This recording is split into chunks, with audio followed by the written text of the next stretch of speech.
महत्वाकांक्षी project belt and road के सहारे कई देशों में अपना लगातार प्रभाव बढ़ाता जा रहा है। चीन अफ्रीका के कई देशों में तो सेंध लगा ही चुका है, साथ ही पाकिस्तान, कजाकिस्तान, श्रीलंका जैसे एशियाई देशों में भी वो अपनी पकड़ मजबूत कर रहा है। चीन का प्रशासन इसे ग्लोबल इंफ्रास्ट्रक्चर डेवलपमेंट के तौर पर देख रहा है और इस प्रोजेक्ट को लेकर दावा किया जा रहा है कि इससे चीन को दुनिया के बाकी देशों से कनेक्ट किया जाएगा। हालांकि कुछ विशेषज्ञों का कहना है कि चीन इस प्रोजेक्ट के सहारे छोटे और विकासशील देशों पर अपना दबदबा कायम करने की सोच रहा है। दरअसल चीन कुछ समय से विकासशील और गरीब देशों को बुनियादी सुविधाओं वाले प्रोजेक्ट्स, मसलन सड़कें, रेलवे और ब्रिज के लिए किफायती लोन मुहैया करवा रहा है। इसके अलावा कई चीनी कंपनियां भी इन इंफ्रास्ट्रक्चर प्रोजेक्ट्स में शामिल हैं।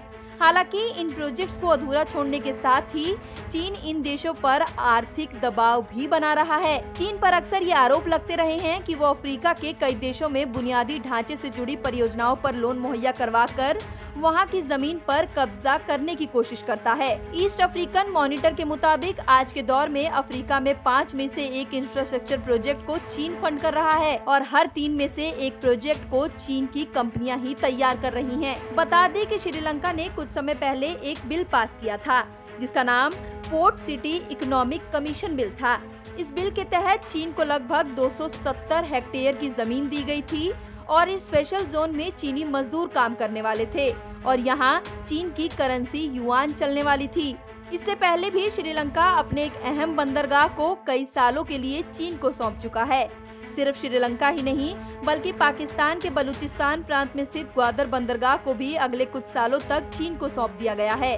चीन यहाँ कंस्ट्रक्शन करने के साथ ही मुनाफे का बड़ा हिस्सा अपने पास रखेगा। चीन के अधिकारी कहते हैं कि ग्वादर बंदरगाह का उद्देश्य पूरी तरह से आर्थिक और व्यावसायिक है, लेकिन कुछ विशेषज्ञों का कहना है कि इसके पीछे चीन की मंशा अपना सैन्य प्रभुत्व को बढ़ाना है।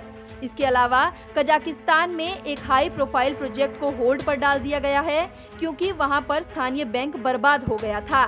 चीन ने इस प्रोजेक्ट में $1.9 बिलियन का निवेश भी किया था और ये प्रोजेक्ट साल 2020 में शुरू होने वाला था, लेकिन लोकल बैंक के हालातों के बाद चाइना डेवलपमेंट बैंक ने इस प्रोजेक्ट को कैंसिल कर दिया।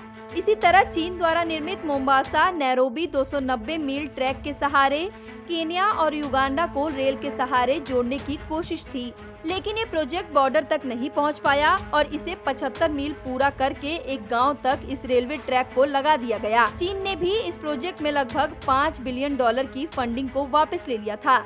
रिपोर्ट्स के मुताबिक केन्या पर चीन का $9 बिलियन का भारी भरकम कर्ज है। इस खबर से ये अंदाजा लगाया जा सकता है कि किस तरीके से चीन डेवलपमेंट के नाम पर हर देश में अपना प्रभुत्व हासिल करना चाह रहा है।